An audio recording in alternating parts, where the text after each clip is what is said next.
அனைவருக்கும் வணக்கம். தாவேக அரசு பொறுப்பேற்றதிலிருந்து தமிழ்நாட்டில் தினமும் பலவிதமான மாற்றங்களை எல்லாம் பார்த்துக்கிட்டு இருக்கோம்.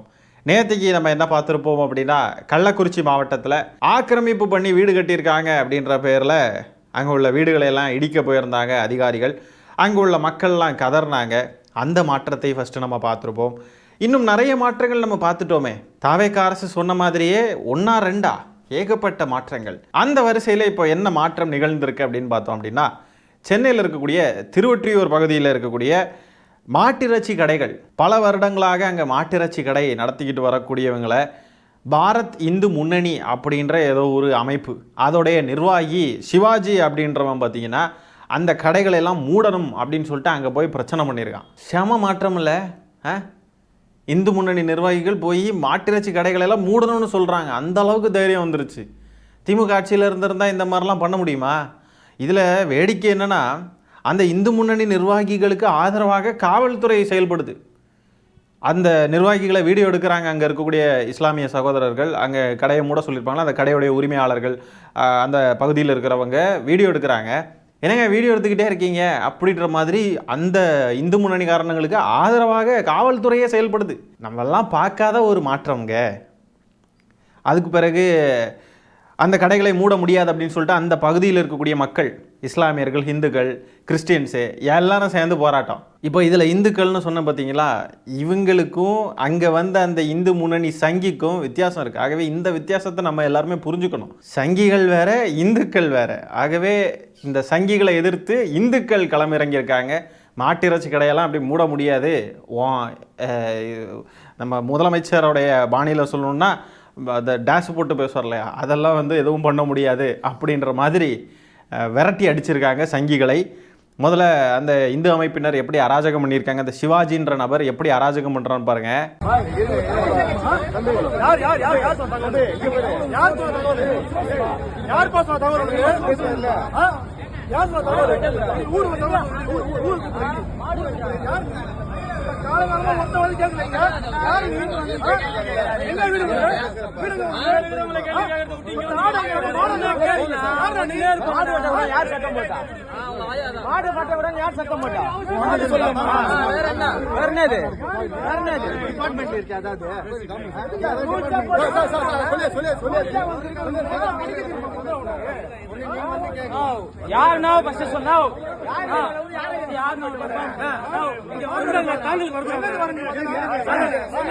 ஒரு சங்கி மாட்டிறைச்சி கடைகளெல்லாம் மூடணும்னு சொல்லிட்டு காவல்துறையினரை கூட்டிகிட்டு போயிருக்கான். காவல்துறையினரும் போயிருக்காங்க பாருங்கள்.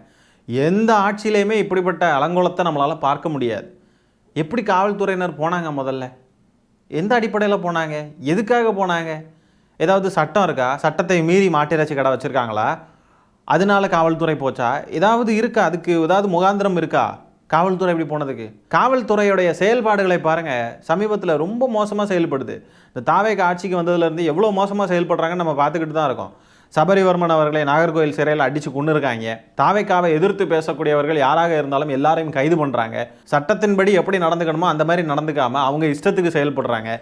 இன்னும் பல மோசமான செயல்களை காவல்துறை செஞ்சுக்கிட்டே இருக்குது. அந்த வரிசையில் இப்போ இதுவும் ஒன்று.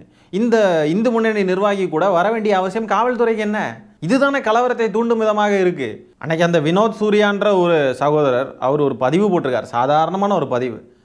இது தாவேக ஆட்சியில் நடந்தால் இதுக்கு பேர் தவறான், திமுக ஆட்சியில் நடந்தால் இதுக்கு பேர் ஊழல்னு சொல்லுவாங்க அப்படின்ட்டு ஒரு பதிவு. சாதாரணமான ஒரு பதிவு. இந்த பழனி முருகன் கோயில் நில விவகாரத்தில் ஒரு பதிவு போட்டதுக்கு அரெஸ்ட் பண்ணியிருக்காங்க. அதுக்கு போட்டிருந்த செக்ஷன்ஸ்லாம் நம்ம பார்த்துருந்தோம். கலவரத்தை தூண்டுதல், பொது அமைதிக்கு குந்தகம் விளைவிப்பது, இரு பிரிவினரிடையே பகைமையை மூட்டுதல், இந்த மாதிரிப்பட்ட பிரிவுகளில் எல்லாம் வழக்கு பதிவு பண்ணி அவரை இப்போ ஜெயிலில் அடைச்சிருக்காங்க.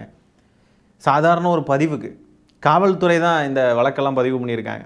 ஆனால் இப்போ பாருங்கள், இந்த இந்து முன்னணி நிர்வாகி இது கலவரத்தை தூண்டுறதுக்காக தானே இவர் போகிறாரு. இவர் எதுக்காக இப்போ போயிருக்காரு? கடையெல்லாம் மூடுங்க அப்படின்னு சொன்னால், இஸ்லாமியர்கள் கடைகளை மூடுங்க அப்படின்னு சொன்னால் என்ன அர்த்தம்? அதுக்கு கலவரத்தை தூண்டும் விதமாக தான் இருக்குது, இரு பிரிவினரிடையே பகைமையை மூட்டும் விதமாக தான் இருக்குது, பொது அமைதிக்கு குந்தகம் விளைவிக்கும் செயலாகத்தான் இது இருக்குது. இதுக்கெல்லாம் காவல்துறை உடனே எஃப்ஐஆரை போட்டுக்கணும். இந்த நபரை கொண்டு போய் ரிமாண்ட் பண்ணியிருக்கணும்ல, இந்த சிவாஜின்ற நபரை, இந்து முன்னணி நிர்வாகியை. இதெல்லாம் பண்ணாமல் பேசுகிற இளைஞர்கள், வீடியோ போடக்கூடிய இளைஞர்கள், பதிவு போடக்கூடிய இளைஞர்கள், இவங்களெல்லாம் டார்கெட் பண்ணி அரெஸ்ட் பண்ணி இந்த காவல்துறை. சூப்பர் மாற்றம், நல்லா இருக்குது மாற்றம். இப்படிப்பட்ட ஒரு சங்கித்தனமான ஆட்சி நடக்க வேண்டும் என்று தான் பாஜக ஆர்எஸ்எஸ்லாம் கனவு கண்டுக்கிட்டு இருந்தாங்க. இன்றைக்கி ஆரம்பிச்சிட்டாங்க. தமிழ்நாட்டுக்குள்ளே மாட்டுக்கறி வெட்டக்கூடாது, மாட்டுக்கறி சாப்பிடக்கூடாது, கடையை மூடுங்க. சூப்பர். தாவேக்கா ஆட்சி இஸ் ஈக்குவல் டு ஆர்எஸ்எஸ் ஆட்சி. இனி ஒவ்வொன்றா தொடங்குவாங்க. இந்த ஆட்சியில் நம்மளால் வாயை திறந்து கூட பேச முடியாத ஒரு நிலை உருவாகிக்கிட்டு இருக்கு. இதெல்லாம் எதிர்த்து கூட கேட்க முடியல. கேட்டால் கூட வழக்கு பதிவு பண்ணிடுவாங்களோ, நம்ம இதெல்லாம் கேட்டதுக்காக நம்மளை கலவரத்தை தூண்டுதல், பகைமை மூட்டுதல், இது மாதிரிப்பட்ட பிரிவுகளில் நம்ம மேலே வழக்கு பதிவு பண்ணிடுவாங்களோ அப்படின்ற மாதிரி அச்சம் கொடுக்குற நிலைமைக்கு இன்றைக்கி தாவேக்கா அரசு செயல்பட்டுக்கிட்டு இருக்கு. நம்ம என்ன பண்ண வேண்டியது இருக்குன்னா, சூப்பர் மாற்றம், நல்லா இருக்குது, மக்கள் விரும்பிய மாற்றம் அப்படின்னு போற்றி புகழணுங்க. இந்த ஆட்சியை போற்றி புகழ வேண்டும். விஜய் அவர்கள் முதலமைச்சராக ஆனதிலிருந்து தமிழ்நாட்டை சூப்பராக மாற்றியிருக்கார். வாவ், அவருக்கு குட்டி தொப்பை இருக்குது, அவர் அவ்வளோ அழகான சிஎம், இவ்வளோ அழகான சிஎம் நமக்குலாம் கிடைப்பாராங்க இப்படின்லாம் போற்றி புகழ்ந்துக்கிட்டே இருக்கணும். தாவேக்கா காரணங்க வாணியில் தான் பேசணும். இல்லாமல் என்னது இது, இப்படிப்பட்ட அராஜகம் நடக்குது, காவல்துறை அராஜகம் ஒழிக இப்படின்லாம் நம்ம பேசணும்னு வைங்க, அடுத்த செகண்டே எஃப்ஐஆரை போட்டு தூக்கி உள்ள வச்சுருவாங்க. இப்போ நம்ம சும்மா உவமைக்கு பேசுகிறத கூட எடுத்துருவாங்க போல தான் இருக்குது. ஐயோ, என்னதான் ஆட்சி நடக்குதோ ஆட்சி. திமுக ஆட்சி காலத்தில் இந்த மாதிரி இந்து முன்னணி நிர்வாகிகள், சங்கிகள், இந்த மாதிரிப்பட்ட நபர்கள்லாம் போயிட்டு மாட்டிறைச்சி விற்பனை பண்ணக்கூடாது இப்படின்லாம் சொல்ல முடியாது. அப்படியே மீறி 1-2 பேர் சொல்லியிருந்தாலும் அதுக்கான விளைவுகள் அப்படின்றது கடுமையாக இருந்திருக்கும். ஆனால் இன்றைக்கி தாவேக்கா ஆட்சியில் பாருங்கள், காவல்துறையே சேர்ந்து போகுது, இந்த அரசாங்கம் சேர்ந்து போகுது அப்படின்னு தான் நம்ம இதை பார்க்க வேண்டியது இருக்குது. காவல்துறை எப்படி இதை செய்யுது? காவல்துறையால் எப்படி இதை செய்ய முடியுது? இப்படி ஒருத்தன் பேசுகிறான், இப்படி ஒருத்தன் செயல்படுறான்னாவே உடனே அவன் மேலே எஃப்ஐஆரை போட்டிருக்கணும்ல. கலவரத்தை தூண்டுதல், பொது அமைதிக்கு குந்தகம் விளைவிப்பது, 2 பிரிவினரிடையே பகைமையை ஊட்டுதல், இந்த மாதிரி எல்லா வழக்குகளையும் போட்டிருக்கணும்ல. இதுதானே மோசமான விஷயம்.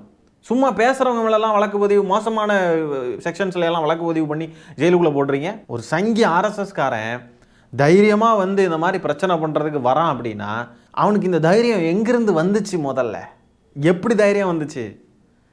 பின்னாடி ஆள் இல்லாமல் இதை செய்ய முடியுமா? பின்னாடி நம்பிக்கை கொடுக்கும் விதமாக யாராவது செயல்படாமல் இதெல்லாம் பண்ண முடியுமா?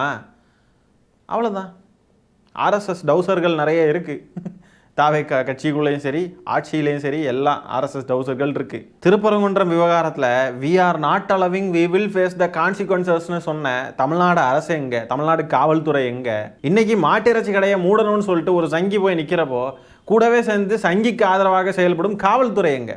இப்போவும் தமிழ்நாட்டு மக்களுக்கு திமுக ஆட்சியின் அருமை புரியலை அப்படின்னா ஒன்றும் பண்ண முடியாது. சங்கிகள் சும்மாவே இருக்க மாட்டானுங்க. எங்கேயாவது ஏதாவது ஒரு கலவரம் பண்ணணும்னு தொடர்ந்து முயற்சி பண்ணிக்கிட்டே இருப்பானுங்க. அதையெல்லாம் தடுத்து முறியடிக்கணும் அப்படின்னா திமுக ஆட்சியில் இல்லாமல் அதெல்லாம் தடுத்து முறியடிக்க முடியாது. திமுக ஆட்சி காலத்தில் எத்தனையோ கலவரங்கள் பண்ணுறதுக்கு சங்கிகள் முயற்சி பண்ணியும் அது எல்லாமே தோற்று தான் போயிருக்கு. ஏன்னா திமுக அதுக்கேற்ற செயல்களை செய்யும். எப்படி ரியாக்ட் பண்ணணும், என்ன செய்யணும், எப்போ என்ன செய்யணும் அப்படின்றதை யோசித்து செயல்படுத்தும். ஆனால் தாவேக்கா ஆட்சி காலத்தில் அந்த மாதிரிலாம் செயல்பட வாய்ப்பில்லை. அதுக்கு கொள்கைன்னு ஒன்று இருக்கணுமே, கொள்கை கோட்பாடுன்னு ஒன்று இருக்கணுமே. பாஜகன்ற வார்த்தையே விஜய் அவர்கள் வாயிலிருந்து ரொம்ப வருஷம் ஆகுது. பாஜகன்ற வார்த்தையே சொல்ல தயங்கக்கூடிய ஒரு நபர் எப்படி சங்கிகளை எதிர்த்து களமாடுவார்? வாய்ப்பே இல்லை. அந்த சிவாஜின்றவரு போலீஸினுடைய கஸ்டடியிலேயே மிரட்டுறாரு. அந்த போலீஸ் எஸ்ஐ ஒருத்தர் என்ன பண்றாருன்னா, அந்த சிவாஜின்றவரை தப்பிக்க வைக்கிறாங்க. தப்பிக்க வச்சு நைட்டு உடனடியாக நாங்கள் புகார் கொடுக்குறோம். அந்த புகாரின் அடிப்படையில் சிஎஸ்ஆர் போடுறாங்க.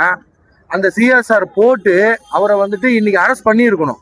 ஆனால் அவர் என்ன பண்ணுறாரு அப்படின்னு பார்த்தீங்கன்னா, முகநூலில் நம்ம வழக்கறிஞர் சொன்ன மாதிரி முகநூலில் ஒரு பதிவை போடுறாரு.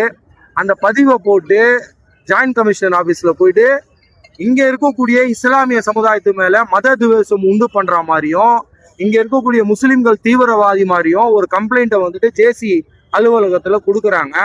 அப்போ இந்த காவல்துறை அந்த சிவாஜி அப்படின்றவருக்கு உடந்தையா போதா அப்படின்றது நம்மளுக்கு சந்தேகத்துக்குரிய ஒரு விஷயமா இருக்கு. இப்போ கூப்பிட்டு அந்த ஏசி சார் கூப்பிட்டு பேசியிருக்கிறாங்க. நாளைக்கு நாங்க அவருக்கு சம்மன் இஷ்யூ பண்ணியிருக்கிறோம், அவர் வரேன்னு சொல்லி இருக்கிறாரு அப்படின்னு சொல்லி. இது எப்படி பாருங்க, ஒருத்தர் ஒரு மதத்தையே இழிவுபடுத்தி பேசி இருக்கிறாரு. ஒரு கடைக்காரரை இரவு 10 மணி மேல போயிட்டு மிரட்டல் விட்டு இருக்கிறாரு. அவங்க வீட்டு கதவை போய் தட்டி இருக்கிறாரு. அவர் பயத்துல அக்கம் பக்கம் சத்தம் போட்டு மக்களை வர வச்சிருக்காங்க. அதுக்கப்புறம் போலீஸ் இருக்குது. இவ்வளோலாம் நடந்த அந்த அந்த அந்த அந்த நபர் மேல போலீஸ் அவர் முன்ன நிக்கிறாருன்னா அவர் பின்னாடி அமிச்சிட்டு போலீஸ் முன்ன நின்று அவரை காப்பாற்றுறதுக்கு உண்டான எல்லா வேலையும் செய்கிறாங்க. ஸோ இது வந்துட்டு சிறுபான்மை மக்களுக்கு பாதுகாப்பான ஒரு அரசா இருக்கும்னு சொல்லி இன்னைக்கு இருக்கக்கூடிய அரசாங்கம் நடந்துங்கன்னு இருக்கு. ஆனால் இந்த மாதிரி மத துவேஷம் பண்ணக்கூடிய இந்த இந்து அமைப்புகளை இந்த அரசாங்கம் தடை செய்யுமா அல்லது இவர்களை இந்த மாதிரி வளர்த்து விடுமா அப்படின்றது நாளைக்கு இந்த காவல்துறை எடுக்கக்கூடிய நடவடிக்கையின் அடிப்படையில் நம்மளுக்கு தெரிய வரும். இப்போ இவர் பேசுனதை பார்த்துருப்பீங்க. அடுத்தது ஒரு காணொளி பார்ப்போம். அந்த காணொளியில் காவல்துறை எப்படி அந்த இந்து முன்னணி நபருக்கு ஆதரவாக செயல்படுதுன்னு பாருங்கள். அவரை வீடியோ எடுக்கிறதுக்கு காவல்துறை விட மாட்டேங்கிறாங்க. அந்த மாதிரி செயல்படுது காவல்துறை. இங்கே பாருங்கள்.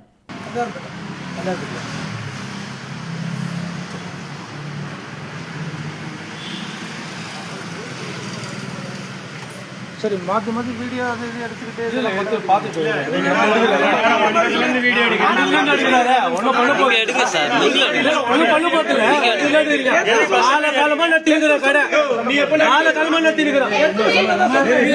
நீங்கள் இதில் பார்த்துருப்பீங்க.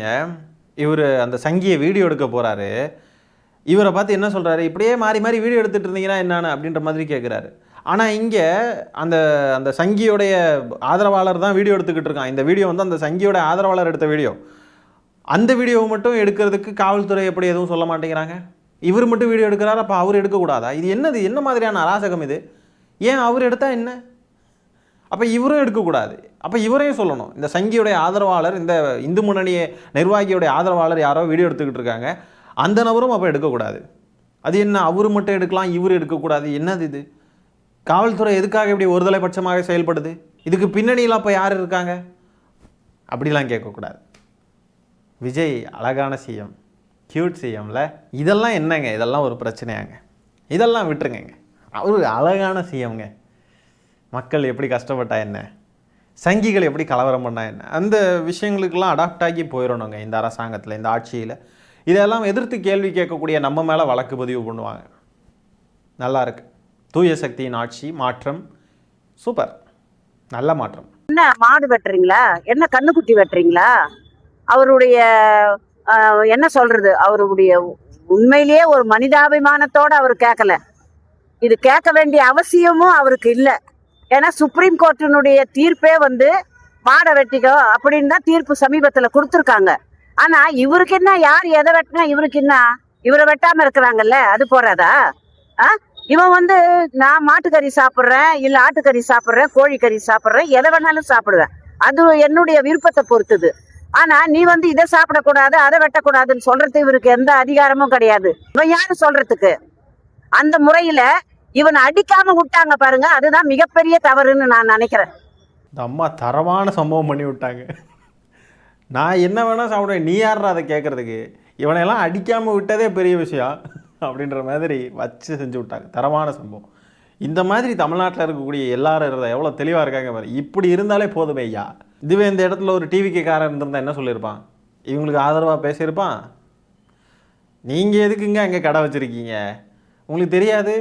நார்த் இந்தியாவில எல்லாம் எப்படிலாம் பிரச்சனை நடக்குது பாருங்கள். அந்த மாதிரி கடையெல்லாம் வைக்கக்கூடாது. தளபதி ஆட்சி இங்கே இந்த மாதிரி கடையெல்லாம் வைக்கக்கூடாது. தளபதி அழகாக இருக்கார்ல, கியூட் சிஎம் கிடச்சிருக்காரு, அதை நீங்கள் போற்றி பறை சாட்டிட்டு கடையெல்லாம் இழுத்து மூடிட்டு வேறு ஏதாவது வேலையை பார்த்துட்டு போயிருங்க அப்படின்றவானுங்க. சோசியல் மீடியாஸில் அப்படி தாங்க பேசிக்கிட்டு இருக்கானுங்க.